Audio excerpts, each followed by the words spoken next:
Hi, and welcome to the Relentless Marketing and PR Podcast. With me, as always, is Katie Atkinson. And with me, as always, is Lauren Reed. We're two marketers and entrepreneurs, and we're here to share our philosophy on figuring it out, moving forward, and never giving in. We have Hannah Paramore with us today. Welcome, Hannah. Thank you. I'm so happy to be here. We are happy to have you here. So I have known Hannah for a long time, like a decade, over a decade. Maybe more. Right, yeah, around a decade. And Katie... Was that 10 years ago? Yeah, we're getting old. That feels like a long time ago. We were in our 20s when we met. Yeah. We were babies. Now we're old. We've already started talking about age. That's not fair. Not fair. Hannah and Katie and I all met when we worked for a CBD doing tourism marketing. Hannah's agency ran the digital side of it, all the website and media buys, digital ad buys, and we worked on the PR for that account. So we got to know Hannah really well throughout that process, and especially over the past, several years as the lines between PR and marketing are becoming increasingly blurred. Yeah, it's pretty confusing, I think. We had a whole episode on PR marketing. What's the difference? It's a gray area. Yeah.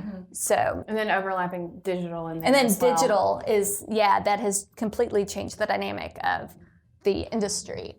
So Hannah, tell us a little bit about yourself. I know we were really excited to have you here today because of your experience starting Paramore Digital from your kitchen table, Right. and growing it Which explosively. was such a long time ago now, it seems. Yeah, that was 2002. So I was lucky enough in the late 90s to get recruited into one of the early stage .coms that came to Nashville, which had venture capital money. So that was citysearch.com. It was an online city guide. And nobody knew anything about digital at the time. So it didn't matter that I was one of those that didn't know anything about digital, So that's how I learned the industry, and it was a great opportunity. And then the industry busted. I don't know if y'all remember that, but it busted Katie in early was in 2000. middle school? Yeah. when was that? It meant a lot to you at that point, didn't it? 2002. Oh, I was in high school still. Well, I know that Lauren was probably like, oh my God, the industry busted, even though she was probably in middle school. She's probably reading the newspaper. Reading the Wall Street Journals. No, I was my freshman year of college, and I was following things like that. sure. So I know about it from the Ashton Kutcher movie, but that's about it. So. What about Ashton Kutcher? Do you know it's like a love story with Amanda Peet and Ashton Kutcher? They have that Bon and Jovi song. .com and it goes bankrupt. Oh my gosh, I'm gonna try and find that. So on that was a Netflix. cultural reference that I know nothing about. And see, that movie is what made me love Bon Jovi. No. We loved Bon Jovi in the 80s. If any of our, so we were in diapers in the 80s. If any of our listeners know the name of this movie, you know what I'm talking about, where he serenades her from the outside of her apartment in LA. I'm going to get right on this, anyway. obviously. Oh, maybe we're not talking about I'm the same. talking about It's Ashton Amanda Peet and Ashton Kutcher. Yeah, it's got to be the same movie. It's absolutely. Okay. So let's get back to marketing. Sure. Where were we? I don't know, you. .com busted. Oh, Which took us to Ashton Kutcher. That's right. It was about me at that point. Yes. Sorry. So anytime something like that happens in the industry, it actually gives you some good opportunities. Good opportunities come out of it. So I ended up, after a couple of years of floating around from one .com to the next, because they all would go out of business, every few months.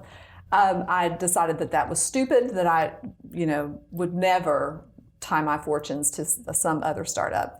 So I just started up myself, and that was at my kitchen tables in 2002.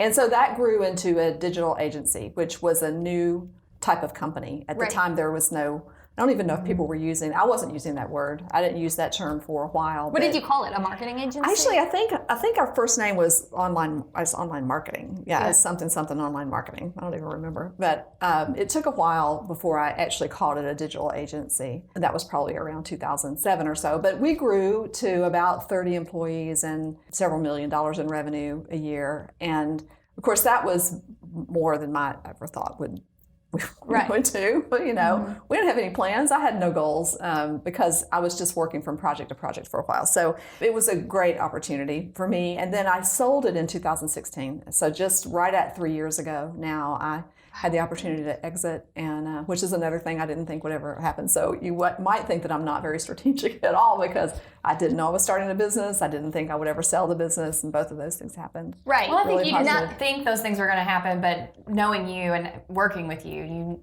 put a plan in place afterwards. Yeah. You ran your business well. Yeah, you ran your business well. Your discipline and hard work and quality of work. It's a good thing because there's no family money coming from my side. I know. I worry about no that. family money. One thing I do want to talk about, though, is the relationship that started after we met Hannah. So back 10 years ago. Right, we were working on a client together. Yeah, right. But the influence you've had on our business and through helping Lauren when she first got started. Katie and I were at a different agency at that time, and when I left, I didn't really know what I was going to do. I thought I was going to freelance. I had a couple, small clients, and I went and met with Hannah, and she basically was like, oh, you're going to start a PR agency, and here's my attorney, and here's my banker, and here's an accountant, here's a CPA, and meet with all of them. Here's a budgeting spreadsheet. Yeah. Here's basically everything you need to know to run an agency. And that was so helpful to me because I'm making it up as I go as well. So, and most entrepreneurs do. I used to think that I had a unique story, but the more I've read about other entrepreneurs' experiences, it's very common. Right. And so I think, obviously, when you came to my office that day, I was like, of course you're going to start a company because that's what you were born to do. But we all think that that's not the case. We all, have imposter syndrome for sure. Oh, absolutely. And we think that, we don't know enough to start a business or a podcast. Or whatever.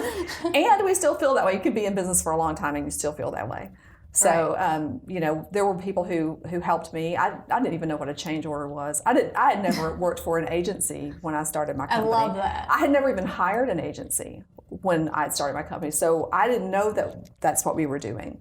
And, and maybe that's good because I think that if we know too much, we get too scared, Yes. It feels more risky. Which is, I think, what happened to me, is because I worked for an agency that is no longer around, that grew too quickly and is no longer around. So there was definitely that fear for me that would be my story as well. So that was Lauren and Hannah 2.0. So, yes. The first one was us as partners on a client, and then as you getting into business, and then me being your client. Yeah, and throughout all of this, Hannah has been a great mentor. She has so many, just wisdom and so much wisdom and so many nuggets. And today she's agreed to share some highlights from my very favorite story of hers that she also has a website you guys can go to. We'll have all that in the episode notes. But Hannah has always been a great mentor, and so I started the company with her help. Then we, stayed in touch.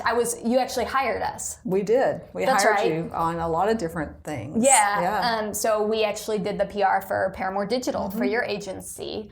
So you actually hired us that day. For met years. with you. I mean, the reason that that I ultimately was in the New York Times was because of the work that you did. So thank you. We were everywhere because of. We had a good collaboration. Yeah, and one thing I know you probably won't say about yourself, so I'll just say it. So you all worked together for, you were her client, and one thing I do want to say is you were the first client of Reed, and even though the company was acquired, Lauren helped with that merger, that acquisition, and we still work with Osborne Barr Paramore now to this day. So they're still a client, Yeah, they're actually still a client. Longevity. So yeah, you were the first client that did not come from my previous life, and so that they've beaten the odds now today. because the average agency-client relationship is 3 years or less. So we've doubled. We've more than doubled. We're So coming you're up doing on well there. Yeah. in a year and a half we'll have tripled. And then when Hannah exited the company, Katie and I were talking, and we were like, she did what we want to do. Not that we want to exit the company tomorrow, but to grow a company successfully. And then be able to one day, when you're, at that stage in your life, exit. So we brought Hannah on as a business coach for our company, and that's been a lot of fun too. Yeah. And I think so. That's 3.0. Yeah, 3.0. And I wonder what 4.0 is going to be. It's going to be a vacation home somewhere. Yes. Sure that, Yes. Retirement. Yes. I was going to say, I do think that your knowledge of the business of having an agency and growing an agency is what we need in consulting with someone who's telling us how to run a business, because running an agency is a lot different, I think, than. Well, thank you. That's true, because we have worked with business great insight coaches. there. We've worked with business coaches in the past, but your agency or your not agency, I think it's in your blood. Yeah, and I agree. if you haven't run and grown and worked in an agency before, you're not going to understand the nuances that we deal with. So that is why you have been so valuable. And I know we have lots of agencies out here listening, and that would be definitely some feedback we have is we've worked with lots of business coaches. I think at any given time we've had a business coach on retainer. Yeah, but I think you were always around. It's so funny because we were Right, like, what would Hannah do? And I'm like, and I would just call her Hannah and get like free advice while I pay another business coach. Maybe you should go back to that strategy. Right. Yeah, that doesn't help you. But yeah, so definitely just the value of having a business coach who actually has done what you were trying to do. That's been so awesome. I do think it's important. I do. And it's also important, I think, for business coaches to only have clients who want to work the way they work. You know, so like Right. you guys are disciplined, you know, you're aggressive and you're learners, and not all clients are. You know? So it's important to have the right match. Yeah. For sure. So let's get into the cat story. Yes. Lauren's favorite story of My all time. favorite story ever. And I actually love cats, so that's why this is so funny to me. Hannah has a takeaway for our listeners, and I'm not going to give away your takeaway of the story because I know you will share it at the end, but it's really good, and we use it all the time. It's like, oh, it's the cat story. This is Yeah, this is the cat story, and I use it in my bag. I use it in my personal life too. So yes, it applies to marketing and running a business, but I use it, you know, all the time. To life, I think. Right. So I think the best lessons are that they apply to all of your life. Right. Universal truths are universal truths because they apply to everything and everybody. And this was one of them, and it was truly funny. So I write these stories because that's the way I used to run my company. I would present, you know, with a storytelling style, and not only in like keynote presentations, but in my Monday morning leadership meeting or my Monday morning production meeting and then leadership meeting, I always started off with something that had happened, because I think that's the way you draw people in. You know, I am not one of those people I could never write a book that's like 10 ways to do X. Right. Because that's just not interesting to me. But, you know, when you bring people in through a personal story and share experiences with somebody, then that gets you in a whole different frame of mind, and I think learning happens then, and an integration of that learning happens then. Spoken like a true Enneagram 7. Yeah, and the stories are really great. I will say that I want to make sure that everybody does go to the website and read them, because they're amazing. They're very interesting, and you like if you were to read it, I think it would probably take 30 minutes, but it just flies by. They're really wonderful. Good, thank you. So while today is not, you know, our traditional marketing topic where everyone's going to take home 3 things to do, it's definitely worth the listen and reading the stories. And with that, Hannah, just give us the overview. Overview of the cat story, yeah. So I used to be married to a guy who really loved cats. I mean, the man was crazy about cats. I think he had 3 cats when we first got And was married. this your third husband? Yes. So that's 3 cats, third marriage. Yeah, so it goes awesome. on. The numerology is going to fall apart in a minute. Yeah, though, okay. So I mean, because Bill doesn't have 4 cats. no, Bill doesn't have any cats. that So, would be- if made Bill him had 4 attractive. cats, we wouldn't be playing as much golf as we are, right? So anyway, he totally loved cats, and I think he had 3, and I think I had 2 when we first got together. So you didn't that always was hate cats. no, and I don't hate cats right now, but I hated some cats in my life. So this guy, he was, I think the very best thing about him, in all of him, the best thing was that he was a really good gift giver. I mean, he could pick out the perfect gift, and it had meaning, and it was expensive, and it was great. You know, it's just all the way around a good gift giver.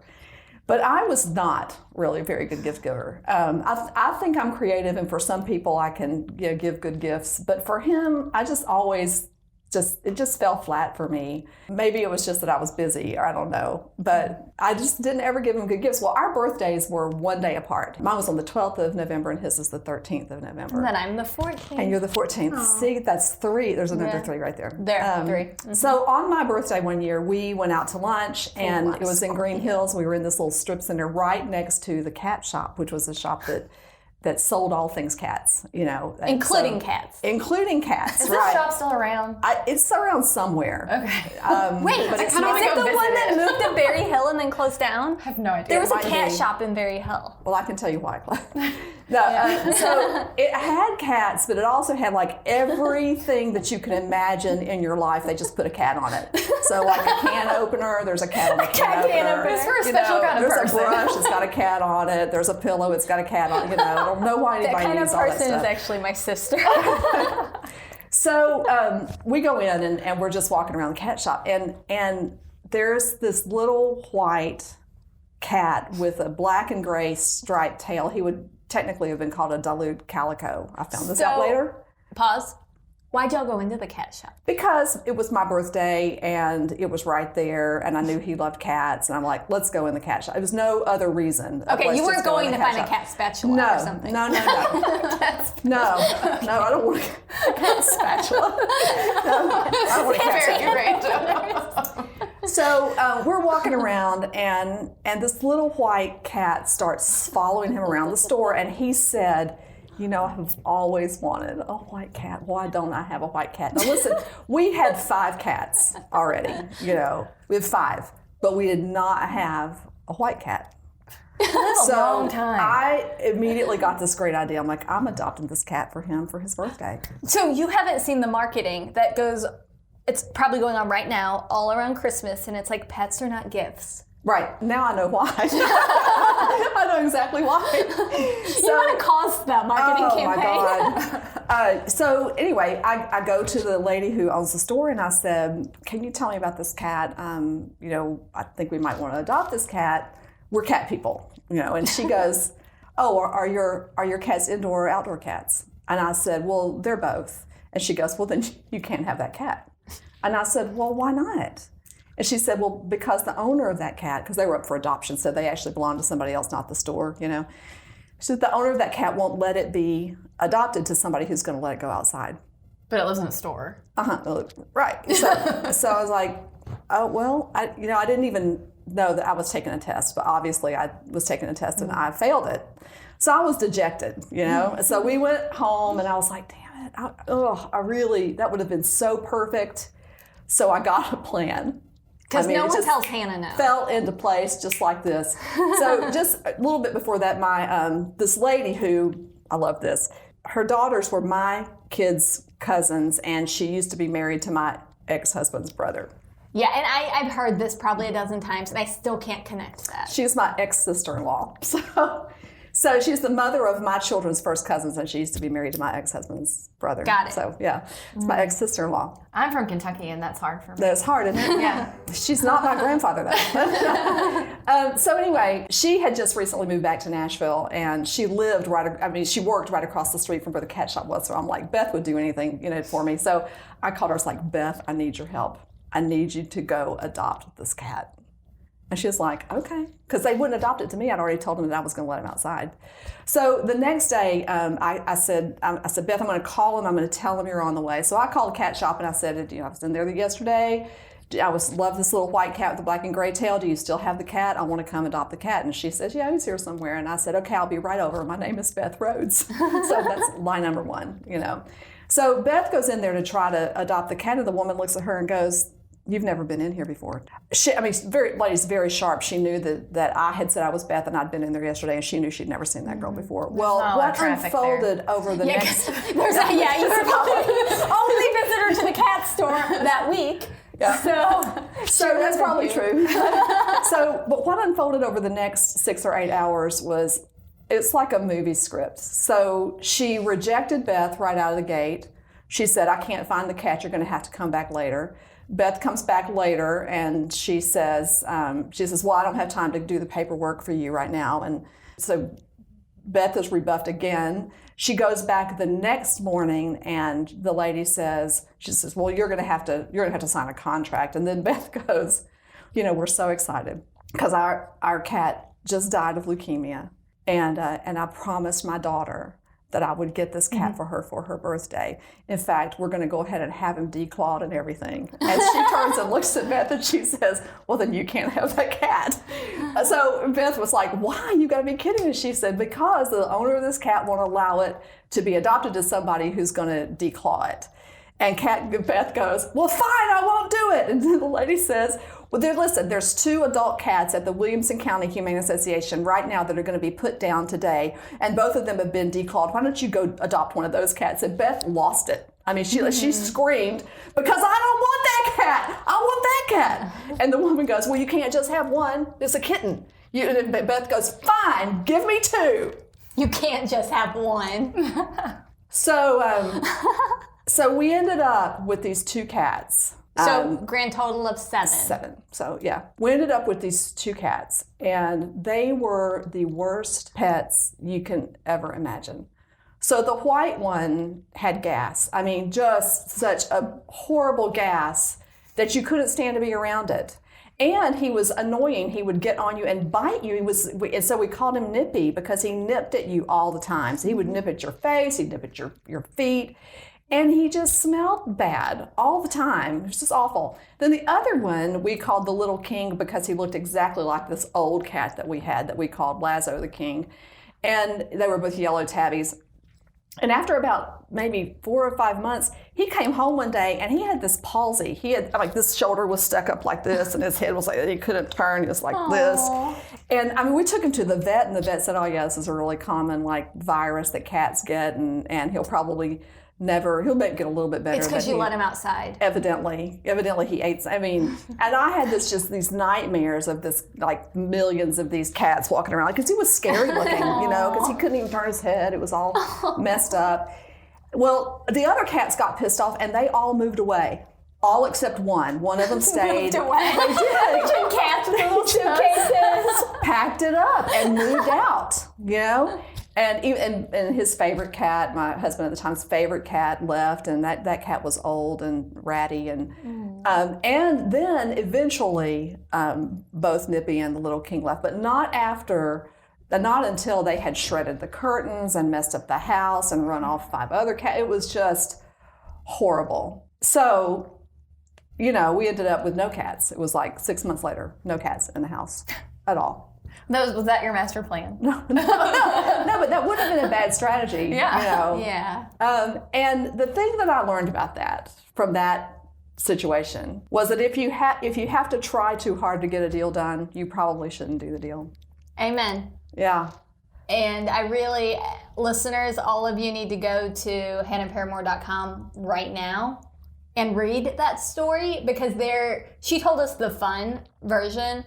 There's more, and there's a business application. There really is. And it's based on your experience, working in marketing. And trying to push something, onto my company that I thought was a good opportunity, but the staff revolted against it, and I was bargaining with them, and I was angry, and they were angry at me, and I really had an awakening one day when I realized that I was trying too hard to get a deal done, and that it was going to backfire on me. And it's like you just said earlier, that principle really plays out in almost every area of your life.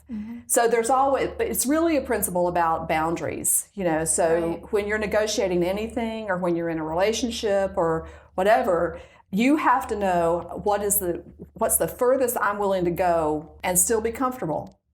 If I take one more step, am I going to be sorry?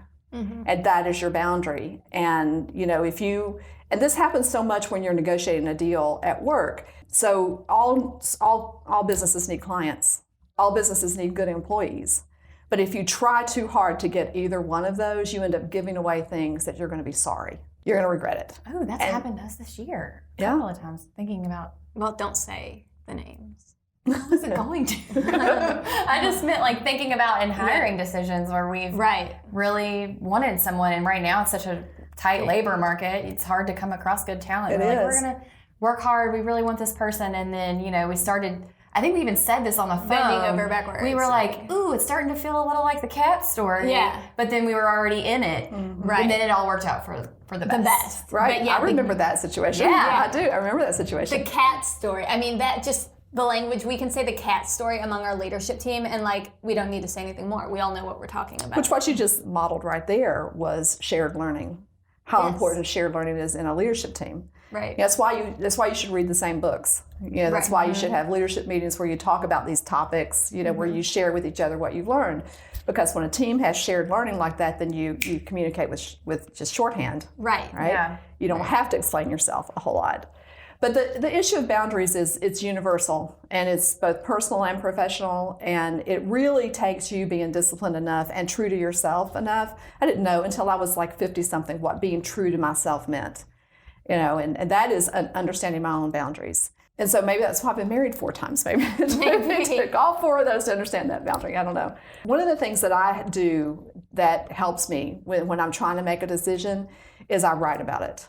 Mm-hmm. And I might write things that are like seem really simple or kind of nonsensical. They just seem like you should even have to write that down. But I do, and I go back to those checklists, over and over and over, just to remind myself, why I'm making this decision.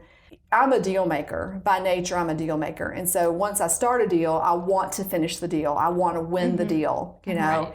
And so I have to keep going back. How we've talked about spreadsheets and reports, how you really need to put at the top of that report what you're trying to prove in this report. Right. So I feel this way about spreadsheets. Like, spreadsheets are a powerful tool, but you can't really give somebody else your spreadsheet and expect them to understand it. So you need to always start out in the top left corner with an explanation of what this spreadsheet is about, because you can misinterpret it. And so the same thing with any kind of big decision. If you make yourself write down just a few sentences about what is important to you and why you're trying to make this decision, then you can come back to that and go, wait a minute, how did I start this? Right. And if there's been a change, and sometimes there are changes and they're valid, and you should listen to that, that's fine, but not until you check yourself. Yeah. So I have a question for you about that then, because I feel like we've gotten better at recognizing when we're getting into a cat situation. Yes. But how do you exit that gracefully?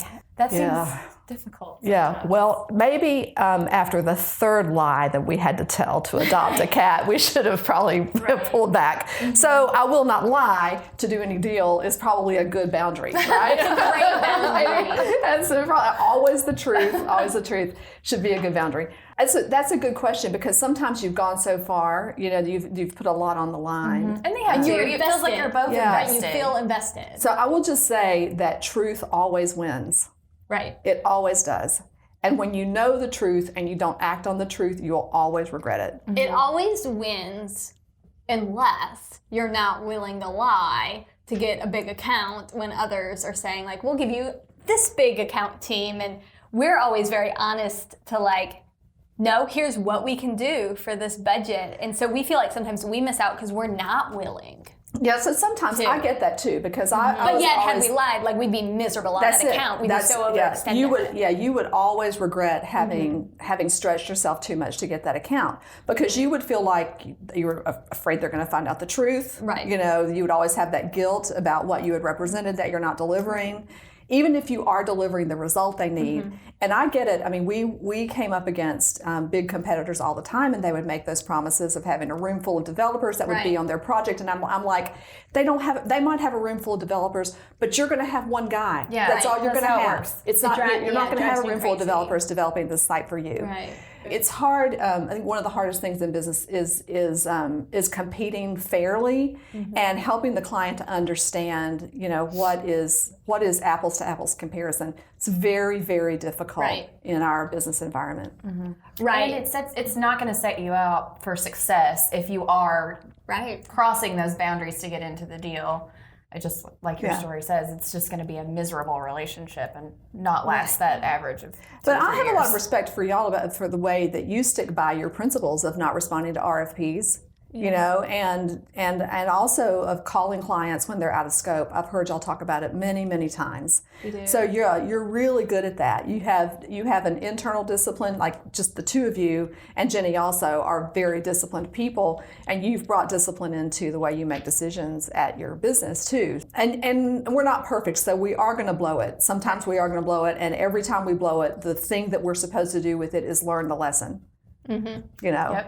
Is remember it. And so that's another reason that you share that with your leadership team, because you want that shared learning too, so that you can check each other and go, this is the cat story. We talk or the dog story. Yeah, we talk a lot internally about failing forward, and we're gonna fail. It's a fact of life. As a parent, I'm working on that with my kids. Like, hey, you're gonna not get an A on every test, but it's okay. You need to experience that, and you need to learn how to pick yourself up and move forward.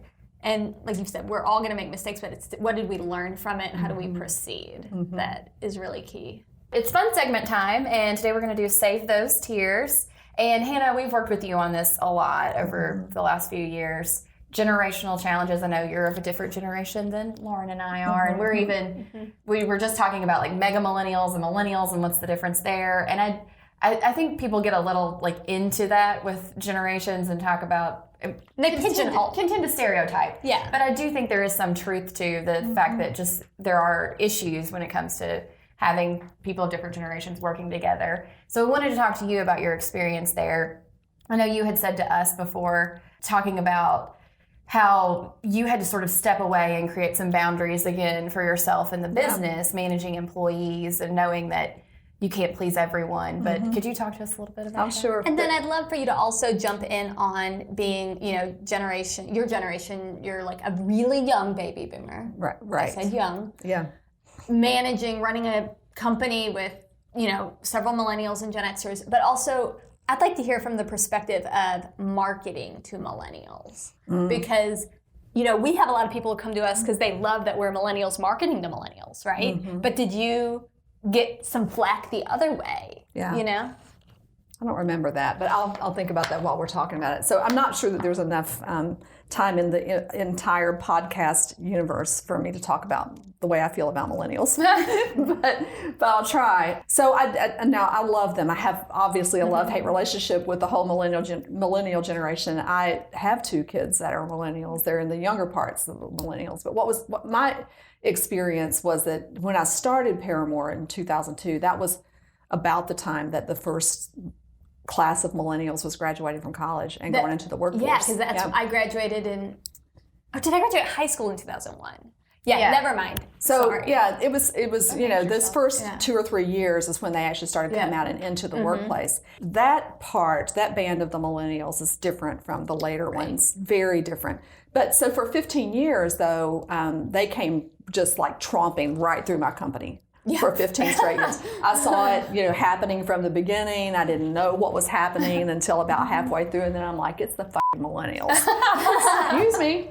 So, the thing is that there are wonderful things about them. They are future focused and they have energy and all of that stuff. What they don't have is an understanding of what makes businesses successful and how their expectations of what a business should do for them are completely unrealistic. So there isn't any loyalty to the company anymore. Millennials stay in their jobs less than 18 months on average. There is no understanding of what it takes to really progress in a company and how a company's bottom line is, doesn't always increase. So sometimes it decreases. Our business world is crazy. I mean, we could have phenomenally successful years and then lose one client and struggle. Right. And small business in particular is, it's tough on small businesses when the demands of the workforce are so out of whack with what's happening in the industry, Makes sense. So, when you work for bigger companies, it's not quite as volatile as small companies are, but it's also not as fun. So I think my main frustration with the millennial generation was their just lack of maturity and lack of understanding of what they actually bring to the company and what the company owes them back. All you can do as an employer is pay people a fair wage, provide a safe and fun workplace where there's no harassment, where there's no bigotry, where there's no abuse of any kind, and strive to provide good work and experience opportunities. That's all you can do. You can't fix their dog's urinary tract infections. Right. You just can't. You shouldn't be asked to accommodate every once in a lifetime travel experience that they are going to do 6 times in a single year. It's not realistic. Although, I mean, when I think about my early career, I wish I had the expectations of work-life balance that millennials have.